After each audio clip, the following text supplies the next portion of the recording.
Hindi po kailangan masyadong nakalubog o kaya nakalitaw. Ito lang po yung basehan natin. Ayan. Ang gagawin ko dito, tutornilyo ko lang po ng mga kahit dalawa. Limutan ko, dapat pala ilalagay ko na to.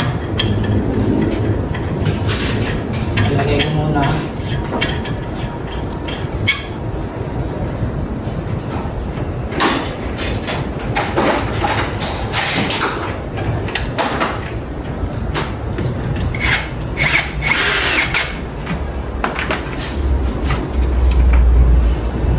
Bali, ganyan po yung itsura niyan.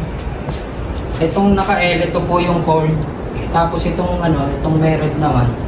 Dito sa cold, gumamit po ako ng elbow with tray. Dito naman sa hot, gumamit po ako ng coupling with tray. Ito.